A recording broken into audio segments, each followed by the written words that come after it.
Welcome dear participants. We are continuing our discussion of game studies in this module also. I would begin the discussion by referring to an interesting book by a Dutch historian and cultural theorist, Johan Huizinga. Johan Huizinga's book Homo Ludens is important in the history of game studies. This work has influenced later scholars in the field, and particularly Roger Caillois, whose work is also quite important when we try to understand the phenomena of game studies from a historical perspective. This book discusses the importance of the play element in our society and culture. According to him, play is older than culture because play has always been a part of human society, whereas a study of culture has to presuppose the existence of a human society. So, according to Huizinga, play is primary to the generations of culture as well as it is an indispensable condition of human culture. The word ludens is a Latin word which is a present active participle of the verb ludere, which itself is cognate with the noun ludus. Ludus perhaps does not have any direct equivalent in English because it simultaneously refers to sport, play, school and practice. The absence of an exact synonym also cautions us to the cultural connotations of a word's meaning. So, why do we have to study computer games now as a part of our cultural studies courses? So, there is a phenomena of massive cultural import in the contemporary times as far as the computer and video games are concerned. It is not only that they have become a cultural product for the consumption of a common man, but at the same time they are also the fastest growing entertainment industry. The estimated turnover of this industry is around 20 billion worldwide. So, we have arcade games, consoles, video games, smartphone games, free online games. The gamification and the climate of games or the ludic culture has become so dominant in our times that we have already started talking about the eyeball hours phenomena, and we find that more and more children are spending time on computer games, and parents and educationists and doctors are being worried about this. So, games are the new lively art as Jenkins has tried to define them. So, they are technologically, economically, aesthetically, socially as well as culturally important in today's climate. Jenkins argued that games are a crucial medium for the growing rise of digital interactive culture. It is a rapid proliferation of mass market consumer software in the field of gaming. So, we have serious games, pervasive games, alternate reality games or playful designs or a long list of variations which are available today. One of the objectives of the game studies is to study how and why computer games are able to transform the understanding of as well as the construction of personal and socio-cultural identities. At the same time, we try to study the impact of multiplayer online role-playing games, the historical simulation games and the first-person shooter games on the psyche and the interaction of people who are playing it. The computer games, the digital technologies like smartphones, internet and social media enable the creation of playful goals and identities also. It is also suggested that gamified applications provide insight into novel gameful phenomena which is complementary to playful phenomena. And we find that in this attempt of definition, Sebastian Detering has differentiated between these two words, gameful and playful. So, these are the two components of game studies. We can also refer to a playful identities project. This was a research project which was financed by the Dutch Organization for Scientific Research, and if we look at the abbreviation in Dutch language, it reads like NWO. So, according to this project, digital technologies seem to stimulate playful goals, and the play element in our culture is now becoming dominant. It also tried to study the factors that led to the ludification of contemporary culture, and in a way it carried forward the arguments of Johann Huizinga given in his book Homo Ludens. The subtitle of the project, From Narrative to Ludic Self-Construction, refers to a radical shift of postmodern culture from a prevailing narrative ontology to a predominantly ludic one. Certain other currents which are becoming dominantly present now are the combination of conceptual, philosophical, media theoretical, and qualitative empirical approach to study this emerging field. So, we can say that there is a coexistence of narrative and ludic elements in hybrid forms in new media cultures. The theory of ludic identity critically reconfigures Paul Ricoeur's work on narrative identity and emphasis on media practices which emerged in keeping with the features of new media. There is also an appropriation as well as domestication of new technologies by people, and we find that the media technology today is becoming more approachable and more interactive also. As we had seen in our discussions on culture and how there were two different approaches in the beginning of the cultural studies which were being promoted in UK and simultaneously in US. In the same manner, we find that the two different approaches towards game studies are being encouraged in Europe and in America happen to be quite different. So, we find that European game studies have an intellectual top-down perspective, whereas the American game studies are based on a bottom-up dialogue with game designers, the game industry and fans. So, we find that this debate is now going on in the field of game studies, whereas in the 1960s and early 70s it used to be debated in the context of culture industries. It is also pertinent to refer to an ongoing debate on the nature of game studies, which is known as Arcet-Jenkins debate. These two writers and critics have taken up two slightly different approaches towards game studies, and it is interesting to study them in a slightly deeper manner. So, Espen Arcet as well as Henry Jenkins agree that the word game is not well defined in academia, and they agree that general definitions of the term game are not exactly useful, and there is a need to distinguish different genres of game. For example, games which are played for fun are different from simulated learning games, or they are also different from serious games, for example. At the same time, we find that Arcet suggests that we have to distinguish between games in general as well as the mediated games. Dolph Zillman had defined this need for precision in game studies as a stratification. Jenkins has attributed the problem inherent in defining game studies to a lack of consensus over certain questions like should we focus on what is most game-like or most media-like or most story-like or more spatial, more character-driven or gender-driven or more ideological. So, according to him, unless and until we are able to find out answers to these questions, these polemical debates and these differences would continue to exist. Both Arcet and Jenkins admit that to understand the field of game studies as a discourse between ludologist and narratologist is a gross simplification. It is primarily a fallacy which limits the field, and at the same time it allows us to read computer games as hybrid texts to emphasize the multifaceted and interdisciplinary character of game studies. According to Jenkins, new empirical evidence should stimulate game researchers and theorists to adapt, modify and refine their research objectives, goals and agendas.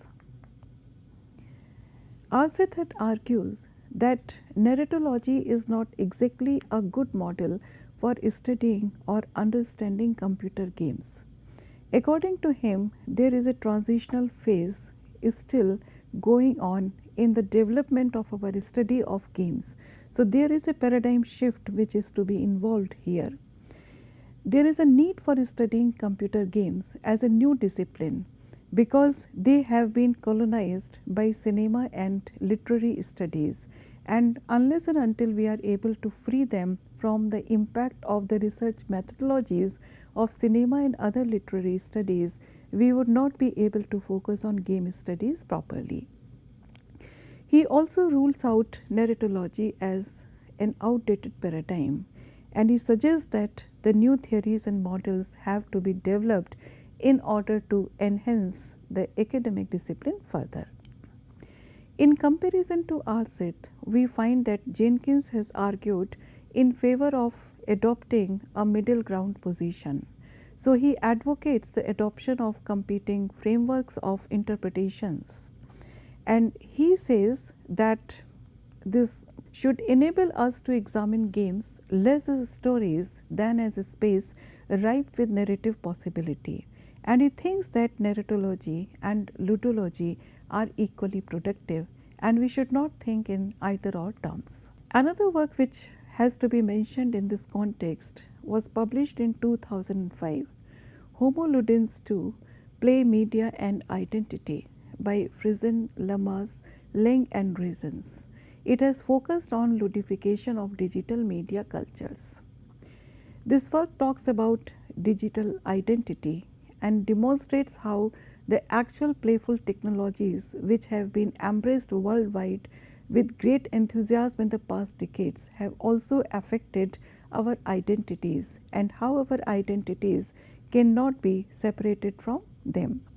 They also critically look at the theory of play as suggested earlier by Johann Huizinga in 1955, and they particularly review certain definitions which have been put forward by him. A central claim of Huizinga's work was that culture and civilization arise in and as play and never leaves it. He further had said that play is free, in fact, it is freedom. And he also says that play is not ordinary or real life.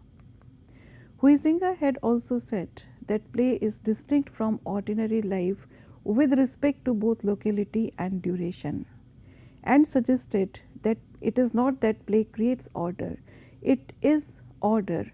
It demands absolute and supreme order, and it is also not connected with any material interest, as we cannot gain any profit out of it.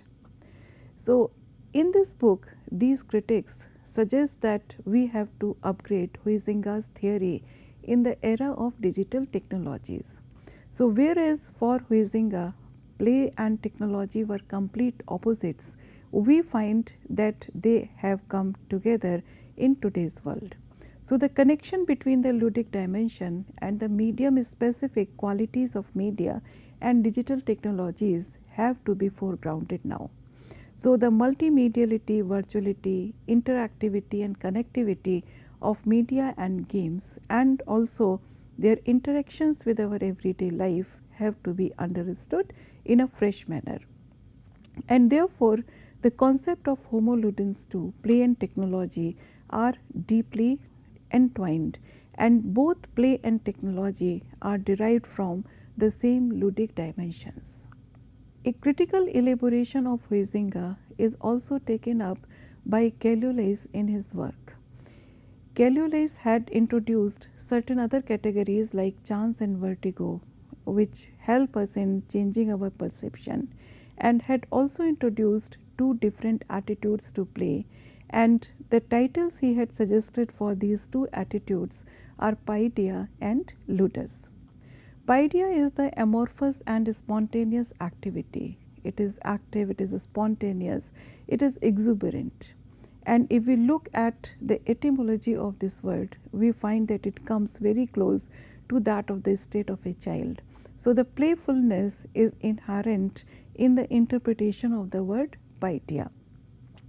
Ludus, on the other hand, refers to the organized and rule governed activities with clear rules, calculation, contrivance, and also is subordination to rules and regulations. So we find that Kailois has been able to isolate these two attitudes towards play, that is paideia and ludus, and this classification would have a significant impact on the later day theorists. Kailois has defined that play has 6 elements, and these are free, which is non-obligatory, separate, uncertain because the results are not known beforehand. It is also unproductive because it is an event which does not create wealth or good for anybody. It is also fictive, and then it is also not rule bound. So, his contribution to the definition of play is significant. He had suggested that we have to incorporate material considerations also if we have to develop this new field of study further. He had suggested that play is different precisely because it does not lead to economic productivity. It simply expends and redistributes resources, but this exchange, if it affects anybody, it is only the players. No one else gets affected by them. So, he has also suggested that the patterns or basic themes of culture can be easily inferred from the study of play and games in the same manner in which they can be inferred from the study of economic, political, religious or familial institutions. So, we find that Huizinga's book as well as Kailois' elaboration of his ideas are significant milestones in our understanding of the game studies as they take place today. He has also supplemented Ricker's theory of narrative identity with a theory of ludic identity construction, which explains how both play and games are currently appropriate metaphors for human identity, as well as the very means by which people reflexively construct their identity. So, now we can say that the digital gaming experience leads to the negotiation of identity, which is based on two drives. The first drive is the need to be different, and the second is the need for finding meaning in our lives. And we find that digital gaming experience is able to provide us both.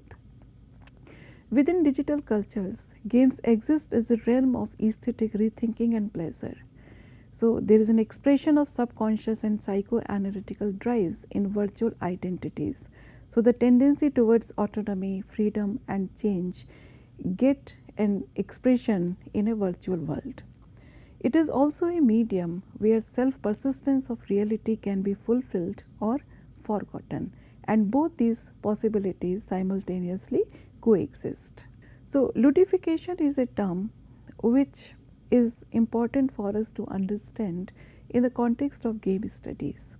So, it has been termed as a major social and cultural phenomenon, a subset or at the same time a consequence of what was in the 90s called the postmodern turn. Seidman also cautions us that this concept is valid only in Western culture and economy. It is still not a universal concept, and he suggests that signs of postmodernity are visible in processes of de-differentiation, that is, the breakdown of boundaries between social institutions and cultural spheres, and the deterritorialization of national economies and cultures.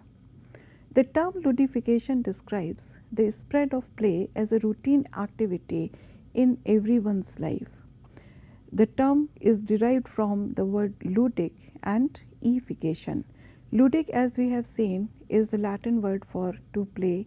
Ludo means playful, and ludification expresses the process of becoming playful, and it also describes a society in which play has become a centric element now. Kairolis' definition of several categories of play along the spectrum of paideia and ludus become important now when we look at ludification having two different aspects. Ludification suggests a society in which play is central, and also a society in which games play a significant role. So, Kailoli's distinction between paideia and ludus is now being reinforced by contemporary work.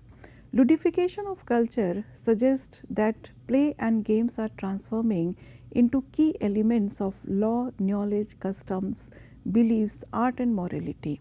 So, the relationship between play and culture through its association with war poetry, law, and philosophy, as suggested by Huizinga, is now being reinforced. So, play is not only a part of the civilizing processes, it had pre existed culture, it had helped in creating culture, and now we find that these associations are coming closer. Kailolis had argued that playing reveals the character, pattern, and values of every society. Brian Sutton Smith also goes a step further when he suggests that it is not only the playing but also the rituals, festivals, jokes, and traveling which are forms of play. But what about games? We have been talking about plays and the activity of playing, but how about games? Law, custom, and knowledge are tightly connected with the notion of rules, which is also a defining element of games, according to Salin and Zimmerman. So, Eric Zimmerman has remarked that we are living in a ludic age. In 2008, he had made this claim, and later on, he had argued that the 21st century would be the ludic century. And as he has suggested, it is the interest in advertising which is especially productive for games. And then he has also talked about the simultaneity of the ludic age and the technological age, which has been also talked about by almost every other critic and writer. So now we find that the word ludic is now being used as an adjective to characterize new fields of knowledge. For example, Bill Gates' new approach to design has been called the ludic design. So we find that the technology is also changing its association, and we are now looking at the capacity of technology not only to fulfill the basic needs but also to fulfill the ludic needs, the creation of spaces for pleasure and leisure activities. So we find that gamified apps, digital media cultures are gaining ground on the one hand, and on the other hand the word ludic is being used as an adjective to denote and characterize new fields of knowledge. So ludic designs, as it has been associated with the work of Bill Gates, is linked with the production of technology for purposes of leisure only. Gaver has argued for the ludic possibilities which have been engendered by mobile phones. So we find that with mobile phones, work and play is simultaneously becoming a possibility. So smartphones and mobile communication engender greater interaction and virtuality. Mobile phones have turned into a ludic item because of the mobile games, and therefore they are also becoming responsible for the dominance of ludic culture and its consequent ubiquity. So we find that with the advent of new media interactive technology in the form of smartphones, tablets, iPads, etc., ludic technology is gaining ground and it's also commanding its presence in our psyche. Play now has become a key concept to understand the interaction of users with new media. It incorporates the concepts of control, immersion, and performance, and that the specific pleasure of play is contingent on these other three pleasures. A term which has originated in this context is gamification. It has originated in the digital media industry, and the first documented use of the term gamification dates back to 2008. And by the time we reach 2010, we find that there is a widespread adoption of this term. There have been parallel use of terms also, for example, productivity games, surveillance entertainment, funware, playful designs, behavioral games, game layer, or applied gaming. But we find that the term gamification has now become more popular in comparison to these parallel terms. So, we find that there is a heavily contested topic in the realm of game studies and game industries. There is general disagreement over the current usage and interpretation. So, we are not talking about general agreement, we are talking about general disagreement over the current usage and interpretation of this term. There are also current industry uses which are talking about the increasing adoption of gamification. So, gamification has been defined as the use of game design elements in non-game context by deterring etc. So, gamification is the process of using game thinking and game mechanics to solve problem and engage users, or integrating game dynamics into your site, service, community, content or campaign in order to drive participation. The idea is that games are designed to create an immersive experience for a long duration to sustain the interest of gamers, and it is these characteristics which people want to apply to certain other non-game activities also. So, as such, game elements can also make other non-game products and services more enjoyable and engaging for the customers. So, we find that vendors and consultants are describing the process of gamification in terms of client benefits now. And an interesting example is of the location based service Foursquare, which used game design elements to motivate and magnify user activity. So, gamification can be understood as the adoption of game technology and game design methods outside of the game industry, and in this context it has gained popularity in interaction design as well as in digital marketing. At the same time, it has given rise to fierce debates, and people are in favor of it as well as against it. And the spate of applications based on gamification are available now across sectors like health, finance, education, entertainment, media, and news. So, gamification can also be defined as a software service layer of reward and reputation systems with points, badges, levels, and leaderboards. So, it is a complex of gamefulness, gameful interaction, and gameful design. These concepts are basically different from playfulness, playful interaction, or design for playfulness. Firstly, we can say that the term gamification is related with games and it is not related with play or playful activities. In play, we find that it is a looser and rather expensive category.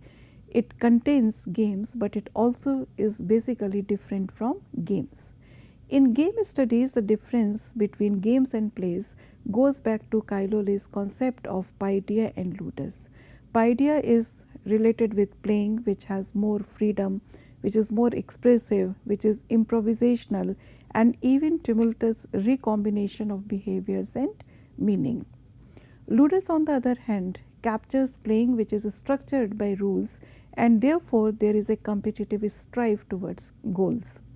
So, gaming and games are thus contrasted from playing and toys based on strict rule systems and the element of competition or strife amongst players. Gamified applications focus exclusively on ludus rather than paideia, which is free from play. Gamefulness, which is a term which is introduced by McGonigal, is a complement to playfulness. It is different from playfulness and it is only to be taken as a complement to playfulness.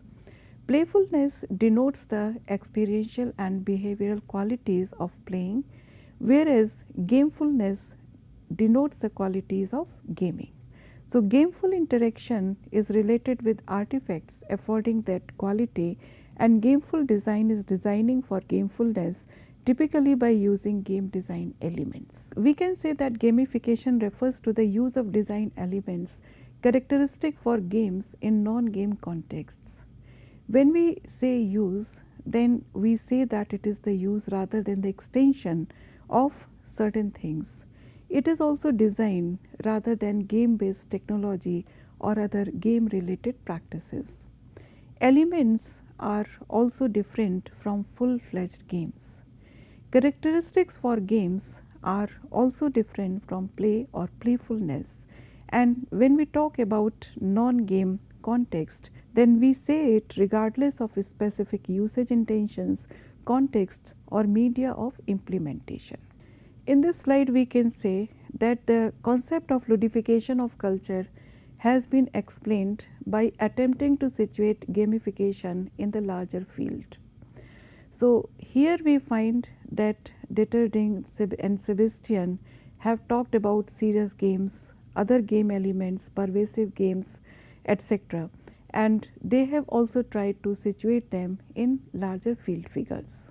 Gamification thus is understood as the application of game systems, that is competition, rewards, quantifying player or user behavior into those domains which are basically non-game, for example work, productivity or fitness for example.